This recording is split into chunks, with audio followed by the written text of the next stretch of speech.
Black patriarch.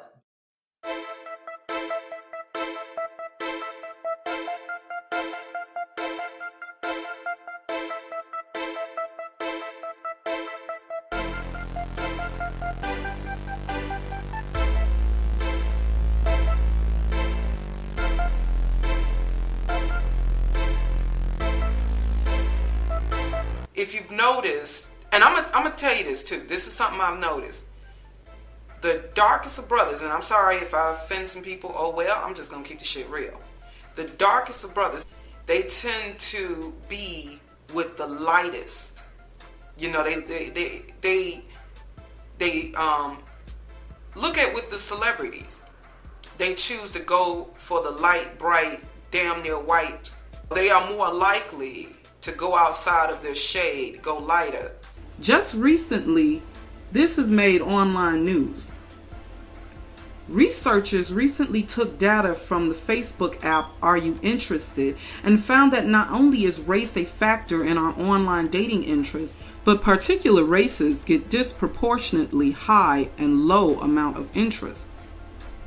Of the 2.4 million heterosexual interactions researchers reviewed, the findings show Black men were most likely to seek non-black women. But yeah, this is crazy. The black men were most likely to seek non-black women. Okay? And the black men were most likely to reject black women. They were more likely to reject black women than the other men. And they were most likely to pursue the non-black woman. Now that's a damn shame. Who is more likely to go outside their race now, and who is least likely, okay? And this is tripping me out because I'm continuously hearing and seeing these disgruntled brothers give non-black women these props and put them up on these pedestals. Carla Booth, can you hear us? Cola, let me ask you a question, because this was the first introduction to you that I've ever had. How do we explain to my 14-year-old daughter that fuck black men really doesn't mean fuck black men? How do single black mothers explain to our sons that black men hate black women? You constantly put white women in front of us. And so this whole claim that, oh, she should hate white men while I marry every Becky and put white women in front of her. But she shouldn't marry white men because she was raised in slavery. All men have raped us. Let's be real. You don't want a dark-skinned, nappy-headed black woman because you don't want black babies. That's what black men constantly do. Everywhere you go.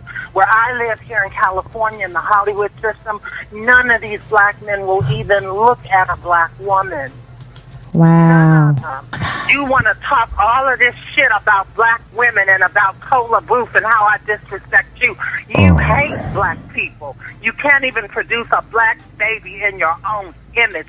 You can't even produce a black son in your own image. But you want to spit on me and call me a traitor. Fuck you. Oh, man. So. Tell the truth.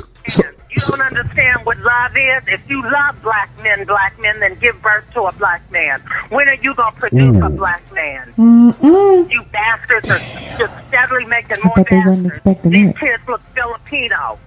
You go to a damn cookout, all the damn children look like Filipinos in Hawaii. Oh, shit! She's so damn proud to be This black. is Cola Booth. Not only have you been doing the same thing, but you've been letting us know, yeah, black bitch, you ain't nothing. Look at what I got here. I got the white woman. She's better than you. The white man's mother has been shoved in our face so much. The white woman can't do nothing for me, but I don't know what they do. Hi, my name is 70s Babyful, and I'm here to talk to you about the Cheryl Underwood incident, about her comment on Afro hair. I know I'm going to get some hate from a lot of black men, but I'm going to go in on black men about this, because black men, you are the common denominator in this. Yes, you are. It is your fault that Cheryl Underwood said what she said. You created the monster the moment you start uplifting non-black women, biracial women, and light-skinned women. If all black girls and black women see and hear is black men talking about how pretty non-black mixed or light-skinned women are and constantly chasing after them, what the hell do you expect? If all they see is that, what the hell do you expect? That's why black women wear weaves. That's why black women wear wigs and perms and bleaching their skin and straighten and use relaxers, because they see how you black men chase after non-black women, mixed women, and light-skinned women. I want to address this claim that some black men are making about how dark-skinned women are not being overlooked, how we are really not that undesired, as if we're making it up and it's all because of what we see on TV and what we hear in rap music. A lot of black men want light-skinned women with good hair, right? You know, when I call it out, it's like, no, you're wrong, Chrissy. Black men like dark-skinned black women, and, you know, you're listening to too much rap music. You're paying attention to too much mainstream media and social media. Also, I want to state that there is a difference between being preferred and being tolerated. And I feel many of you black men don't really understand that, and you expect sisters to be okay with just being tolerated. And what do I mean by tolerated? Meaning that many black men, you prefer yellow bones and mixed race women or Becky's, but you will tolerate a dark-skinned black woman if she has something that gives her a pass, right? So this idea that just because we're being chosen, that we are preferred, it's bullshit. It's bullshit. And it's just funny to me how black men, they don't want to be a second choice or a third choice, to a thug or a street dude, but they expect you to be okay with being a second or a third choice to, the lightest, brightest, and whitest chick. All I'm saying is that what a man chooses, or even who he marries or have babies with, especially where black men are concerned, because they don't really care where they put their seed. So, who they choose, who they marry, who they have babies by, doesn't always tell the whole story. It doesn't. That's why with many of these, black male celebrities, when they get on, what they do, they leave your ass for a white girl, right?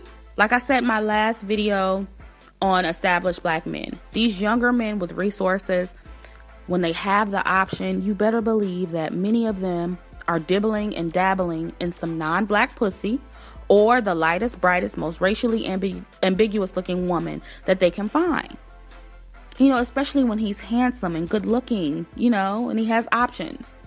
So, nobody's making this up. Y'all need to stop playing.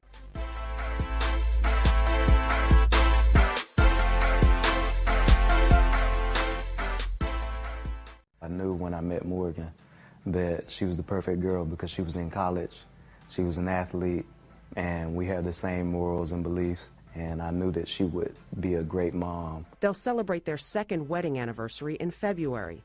The two college sweethearts met at the University of Texas at Austin, where they were both track stars. They credit their bond and their faith for carrying them through this difficult time.